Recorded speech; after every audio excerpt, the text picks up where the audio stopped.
নমস্কার। এই মুহূর্তের অত্যন্ত গুরুত্বপূর্ণ খবর। রাজ্যে যারা শিক্ষাকর্মী রয়েছেন, আপনারা প্রত্যেকে জেনে গেছেন যে এসএসসি 2016 থেকে 26,000 চাকরি বাতিল। শিক্ষাকর্মী যারা রয়েছে প্রত্যেকের চাকরি বাতিল হয়েছে সুপ্রিম কোর্টের নির্দেশে। এবং মমতা ব্যানার্জি এই মুহূর্তে অত্যন্ত গুরুত্বপূর্ণ পদক্ষেপ নিয়েছে, যেটা ভারতবর্ষের ইতিহাসে কোনো মুখ্যমন্ত্রী এই ধরনের পদক্ষেপ আজ পর্যন্ত নেয়নি। যাদের চাকরি গেছে, অর্থাৎ গ্রুপ সি এবং গ্রুপ ডি, এদের চাকরি কিন্তু পুরোপুরি চলে গেছে। এদের জন্য এই মুহূর্তে সরকারের পক্ষ থেকে মুখ্যমন্ত্রী ঘোষণা করেছেন, যারা গ্রুপ সি কর্মী রয়েছে তাদের মাসিক ভাতা দেওয়া হবে 25,000 টাকা, অর্থাৎ প্রতি মাসে তারা 25,000 টাকা পাবে। এবং যারা গ্রুপ ডি কর্মী রয়েছে তাদেরকে দেওয়া হবে প্রতি মাসে 20,000 টাকা। কিন্তু এইখানে মজার বিষয় হচ্ছে, যারা অশিক্ষক কর্মী রয়েছেন, যারা গ্রুপ সি বা গ্রুপ ডি অর্থাৎ পিওন বা ক্লার্কের কাজ যারা করছিলেন, যারা চাকরি করছিলেন গ্রুপ সি বা গ্রুপ ডি ডিপার্টমেন্টে, তাদের বক্তব্য হচ্ছে যে আমরা 25,000 টাকায় রাজি হব না। অর্থাৎ তারা জানিয়েছেন যে যারা গ্রুপ সি এ রয়েছেন, ক্লারিক্যাল পোস্টে রয়েছেন, তাদের জন্য যাতে রাজ্য সরকারের পক্ষ থেকে 30,000 টাকা প্রতি মাসে ভাতা দেওয়া হয়, এই দাবিটা রেখেছে। এবং গ্রুপ ডি যারা কর্মী রয়েছে তারা জানিয়েছেন যে মাসে যাতে আমাদেরকে 25,000 টাকা দেওয়া হয়। অর্থাৎ তাদের দাবি হচ্ছে, গ্রুপ সি কর্মীদের দাবি হচ্ছে মাসে 30,000 টাকা, এবং গ্রুপ ডি কর্মীদের দাবি হচ্ছে মাসে 25,000 টাকা। এবং রাজ্য সরকার এই মুহূর্তে একটা গুরুত্বপূর্ণ সিদ্ধান্ত নিয়েছে চাকরিহারা ও শিক্ষক কর্মীদের জন্য। অর্থাৎ গ্রুপ সি কর্মীরা পাবে এই মুহূর্তে আজকে থেকে মাসে 25,000 টাকা, এবং গ্রুপ ডি কর্মীরা পাবে মাসে 20,000 টাকা। এই নিয়ে কিন্তু আবার মজার বিষয়, সুপ্রিম কোর্টে আদালতে মামলা দায়ের হতে চলেছে। এবং গ্রুপ সি এবং গ্রুপ ডি তারা কিন্তু রাজ্য সরকারের কাছে আরেকটি দাবি রেখেছে। পর্ষদ হোক, এসএসসি হোক, বোর্ড হোক বা রাজ্য সরকার হোক, তাদের কাছে আরেকটি দাবি রেখেছে যে যারা টেন্টেড বা আনটেন্টেড, অর্থাৎ কারা যোগ্য কারা অযোগ্য, সেই তালিকা উইথ ওএমআর সিট, বারবার বলছি, সেই তালিকা প্রকাশ করে যাতে রিভিউ পিটিশন করা হয় সুপ্রিম কোর্টে, সেই বিষয়টা রাজ্য সরকারকে তাদের হয়ে তারা জানিয়েছে।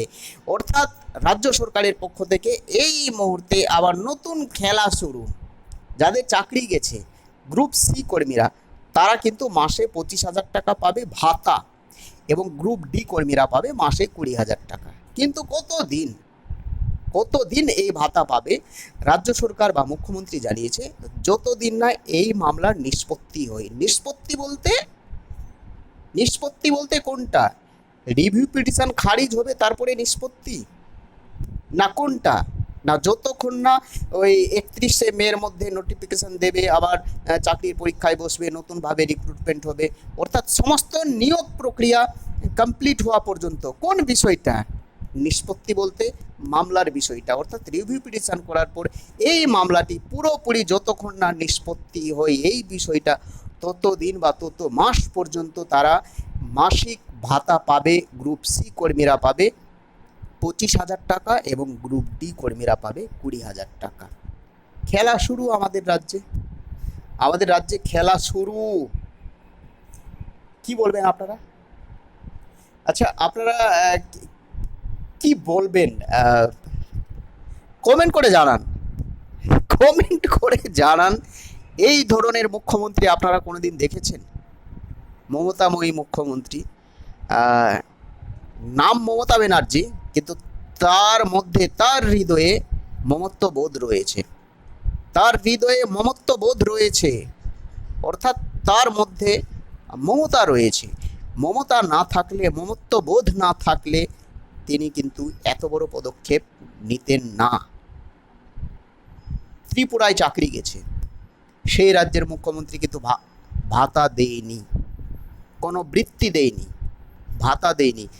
একমাত্র গোটা দেশে আমাদের রাজ্যের মুখ্যমন্ত্রী চাকরি হারাদের পক্ষে দাঁড়িয়েছেন, এবং তাদের পরিবারের কথা চিন্তাভাবনা মাথায় রেখে গ্রুপ সি কর্মীদের জন্য মাসে 25,000 টাকা, এবং গ্রুপ ডি কর্মীদের জন্য মাসে 20,000 টাকা প্রদান করা হবে, অর্থাৎ ভাতা প্রদান করা হবে। এই সিদ্ধান্ত আপাতত রাজ্য সরকারের পক্ষ থেকে নেওয়া হয়েছে, যেটা মুখ্যমন্ত্রী ফোন করে নবান্নে জানিয়েছে। একেবারে গুরুত্বপূর্ণ খবর, একেবারে গুরুত্বপূর্ণ খবর। এটা নিয়ে আবার মামলা হচ্ছে, এটা নিয়ে সোমবারে মামলা হচ্ছে, কলকাতা হাইকোর্টে মামলা হচ্ছে এবং সুপ্রিম কোর্টেও মামলা হচ্ছে। এটা কি দেওয়া যায়? এটা আইনসম্মত? এটা কি দেওয়া যায়? যারা আইনি বিষয়গুলো বোঝেন, যারা কলকাতা হাইকোর্ট, সুপ্রিম কোর্ট বা বিভিন্ন আদালতে যারা যাওয়া আসা করেন, যে সমস্ত পিটিশনার রয়েছেন বা যে সমস্ত আইনজীবী রয়েছেন বা যারা আইনি বিষয়গুলো যারা বোঝেন, তারা অবশ্যই কমেন্ট করে জানাবেন তো এই ধরনের ভাতা দেওয়া যায় কি? কমেন্ট করে জানাবেন। প্রত্যেকে ভালো থাকবেন, সুস্থ থাকবেন। এবং আরেকটি বড় খবর, তৃণমূল কংগ্রেসের পক্ষ থেকে একটা বড় ঝাটকা বলা যেতে পারে। তৃণমূল কংগ্রেসের একজন এমপির বিরুদ্ধে আদালত কড়া ব্যবস্থা নিয়েছে। তার বেতন বন্ধের নির্দেশ। তারা যে একটা ওনারিয়াম পায়, স্যালারি পায়, মান্থলি যেটা ভাতা বা এমপি থাকাকালীন যে অর্থ পায় সরকারের পক্ষ থেকে মান্থলি, তার বেতন বন্ধ করে দিয়েছে।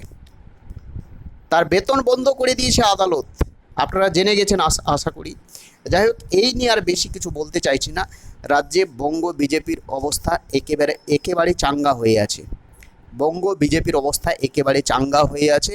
কিন্তু বিজেপির অনেক নেতা নেত্রী বিজেপি ছেড়ে তৃণমূল কংগ্রেসে যোগদান করছে। বঙ্গ বিজেপির অবস্থা চাঙ্গা থাকলেও কেন বিজেপির বড় বড় নেতা নেত্রী কর্মীরা বিজেপি ছেড়ে তৃণমূল কংগ্রেসে যোগদান করছে?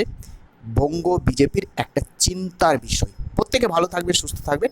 নতুন হয়ে থাকলে চ্যানেলটিকে সাবস্ক্রাইব করে দেবেন। জয় হিন্দ।